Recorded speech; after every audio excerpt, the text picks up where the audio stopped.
오늘 저희들 함께 보실 하나님 말씀은 로마서 3장 9절에서 18절입니다. 그러면 어떠하냐? 우리는 나으냐? 결코 아니라.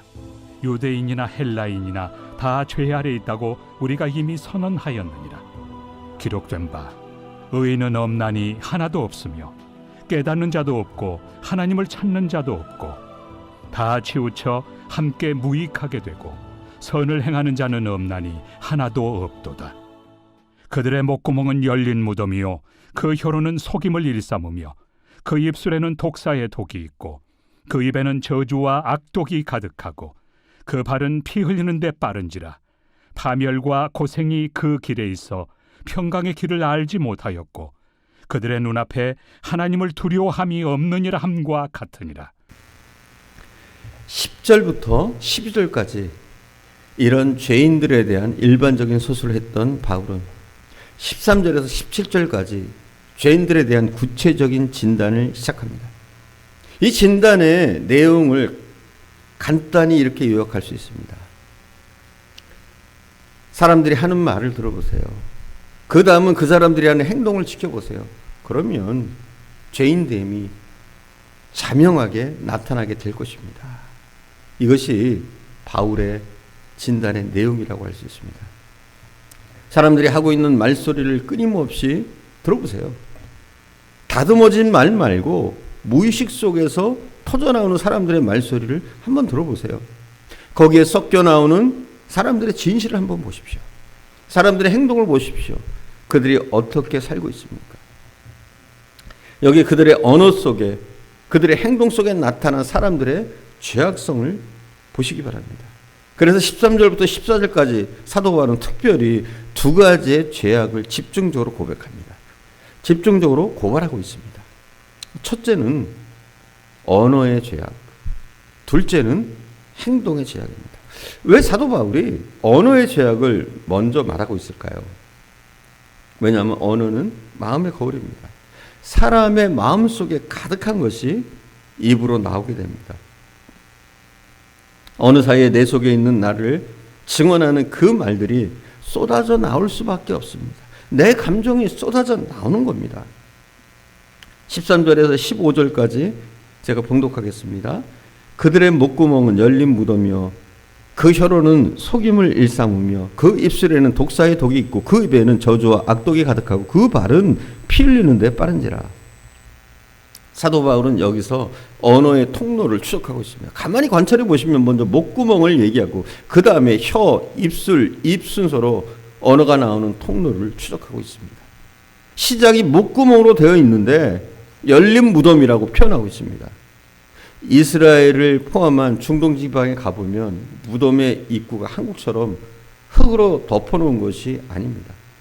그 입구를 돌로 막아놓습니다. 중동 같은 열사의 뜨거운 사막 지방에서 그 속에 있는 시체가 돌로 잠깐 막아놨지만 얼마나 그 속에 썩는 냄새가 나겠습니까? 그런데 돌을 굴려놓으면 어떻게 될까요? 그 속에 썩은 악취가 지독하게 풍겨나오게 됩니다.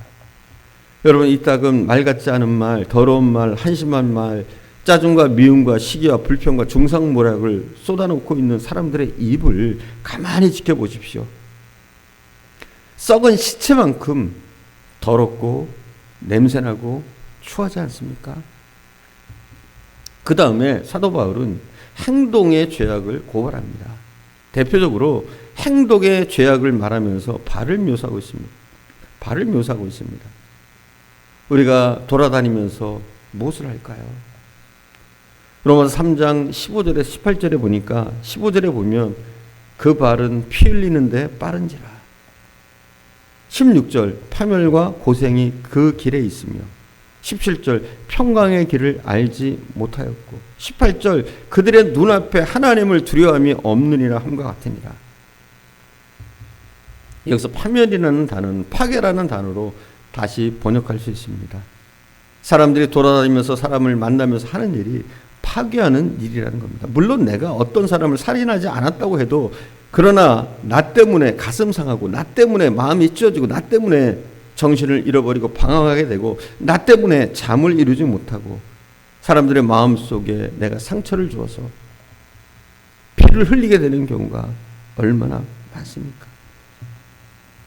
사람들은 인간을 생산적인 존재라고 말합니다. 맞습니다. 그러나 동시에 인간은 매우 파괴적인 존재라는 사실을 여러분 아십니까? 오늘날 인간 문명이 일으켜놓은 거대한 산업화 속에서 우리가 어떤 부작용을 경험하고 있습니까? 자연기가 파괴되고 있지 않습니까? 생태계가 파괴되고 있지 않습니까? 이 산업화의 대가로 지불하고 있는 끔찍한 우리의 환경을 한번 보십시오. 우리는 요즘 환경 오염으로 인해서 또 공기 오염으로 인해서 수질 오염으로 고통받고 있습니다. 여러분 어떤 생각이 드십니까? 이것이 자업자득이라는 생각이 들지 않습니까?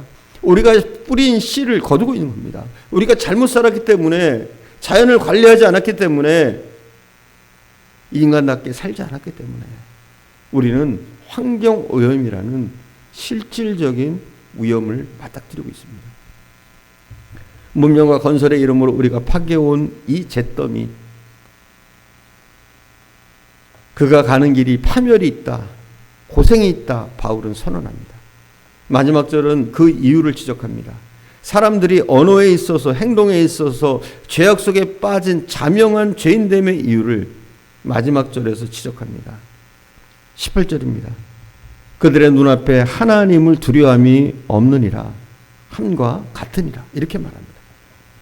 그들이 그렇게 멋대로 행동하는 것, 상처 주고 파괴하고 그리고 스스로 고통 속으로 빠져드는 것, 그것은 하나님을 두려워하지 않기 때문이다.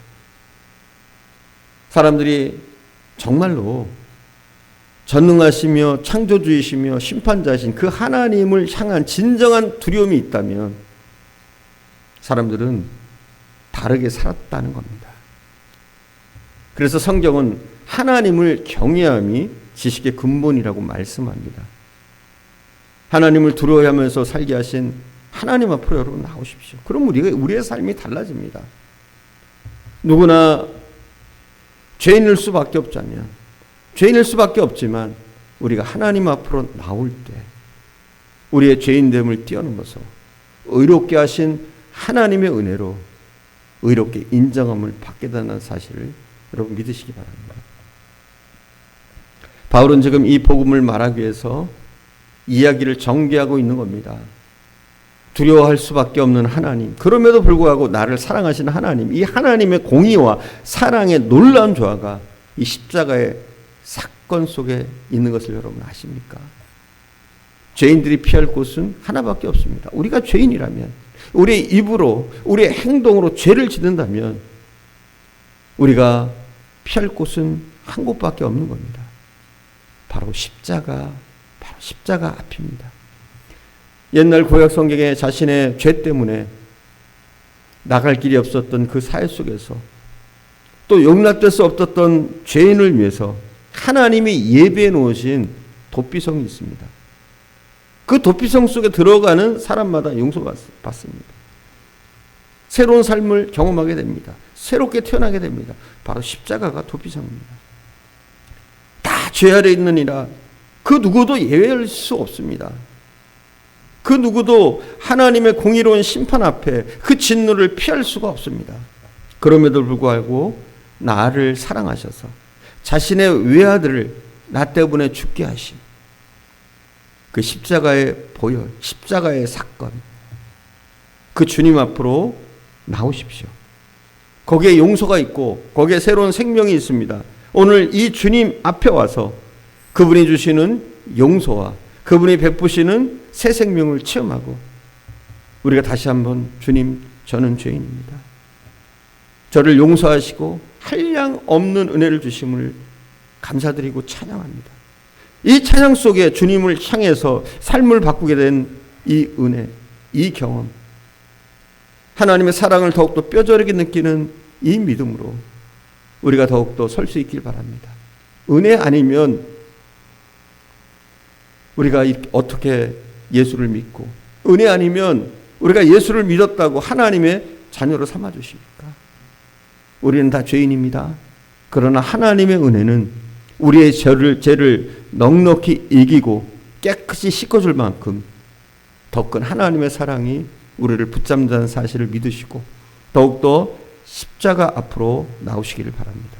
기도하겠습니다. 사랑하는 주님, 우리는 우리의 말로, 우리의 행동으로 범죄합니다. 우리의 말 때문에 많은 사람들에게 상처를 주고 우리가 예기치 않는 행동 때문에 사람들을 아프게 하고 또 핍박할 때가 많습니다. 사랑하는 주님, 연약한 저희들에게 함께 하셔서 더욱더 주님을 의지함으로 우리가 죄인이라는 사실을 인정하며 주님의 은혜 가운데로 나갈 때 더욱더 하나님의 사람으로 예수 그리스도의 피로 구원받은 온전한 하나님의 사람으로 우리가 살아갈 수 있도록 인도해 주시기를 원합니다.